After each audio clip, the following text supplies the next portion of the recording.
एक राजा था। बहुत बूढ़ा हो चुका था, लेकिन मोह माया से छूटे नहीं पा रहा था। बाल सफ़ेद हो चुके थे, लेकिन राजगद्दी छूट ही नहीं रही थी।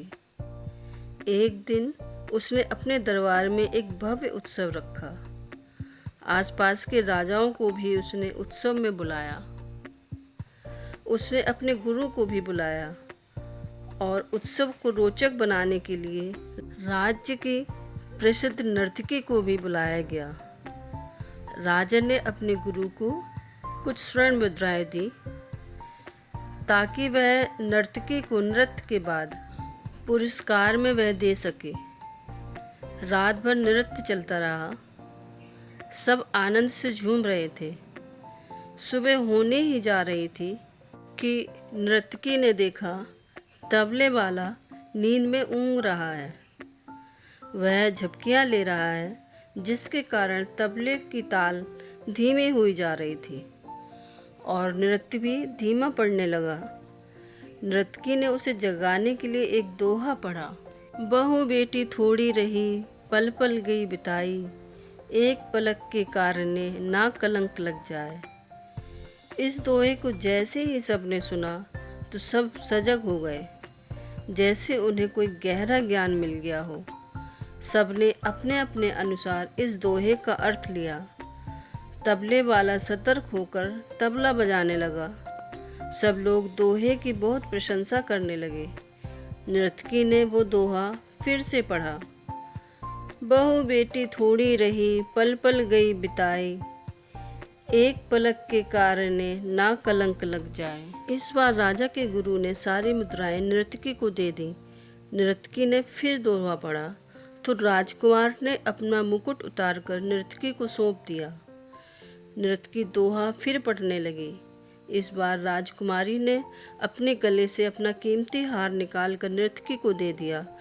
नर्तकी दोहा बार बार दोहरा रही थी। अब राजा ने उसे बहुत सारा पुरस्कार दिया, लेकिन राजा अब असहज हो चुका था। उसने नर्तकी से कहा, बस कर, अब एक मामूली सी नर्तकी क्या सारी सभा को लूट लेगी। अब राजा की ये बात जैसे ही गुरु ने सुनी तो उनके नेत्रों से आंसू बहने लगे। वो राजा से बोले, राजन, आप इसे मामूली नर्तकी ना कहें। अब ये मेरी गुरु है, इसने मेरी आंखें खोल दी हैं। मैं सारा जीवन ईश्वर की भक्ति में लीन रहा, बन बन जाकर तपस्या की और अब अंतिम समय में इसके नृत्य में लीन होकर मैं अपनी साधना नष्ट करने जा रहा था। इसके दोहे ने मुझे बचा लिया है। राजन, अब राजा का पुत्र बोला, आप मुझे राज्य नहीं दे रहे थे। मैं अपने सिपाहियों के साथ मिलकर आपकी हत्या करने वाला था। इसी दोहे ने मुझे जगा दिया कि आज नहीं तो कल राज मुझे ही मिलने वाला है। फिर पिता की हत्या का कलंक अपने सर क्यों लूं? राजा की पुत्री भी राजा से बोली, पिताजी, आप मेरा विवाह नहीं कर रहे थे। आज मैं महावत के साथ भागकर अपना जीवन बर्बाद करने वाली थी, पर इसी के दोहे ने मुझे सुमति दी कि आज नहीं तो कल तेरा विवाह हो ही जाएगा, तो क्यों घर से भागकर अपने पिता को कलंकित करूं? ये सारी बातें जब राजा ने सुनी तो उसे भी अपनी गलती का भान हुआ और उसने उसी समय राजकुमार का तिलक करने का निर्णय लिया और राजकुमारी से भी कहा, पुत्री, मैं जल्दी ही योग वर देखकर तुम्हारा विवाह कर दूंगा। ये सब होता हुआ नर्तकी देख रही थी। उसके मन पर इतना गहरा असर हुआ कि वह सोचने लगी कि मेरे एक दोहे से कितने लोग सद्मार्ग पर चल पड़े हैं। जब सबने सही मार्ग चुन लिया है तो मैं क्यों पीछे रहूं? उसने उसी समय नर्तकी होना त्याग कर राज नर्तकी होना त्याग कर ईश्वर की भक्ति को अपना लिया।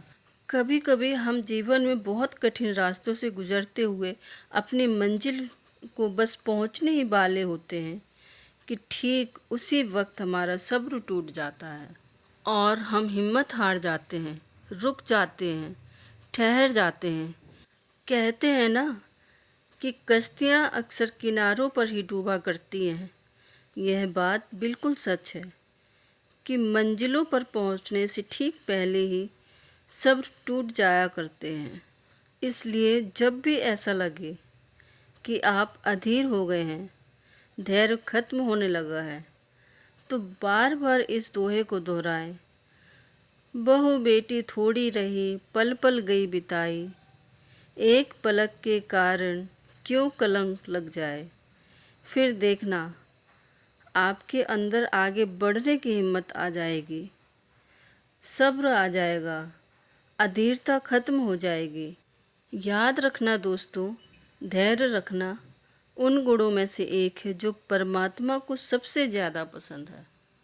फिर मिलेंगे दोस्तों एक नई वीडियो के साथ। जब तक आप हंसते रहिए, मुस्कुराते रहिए।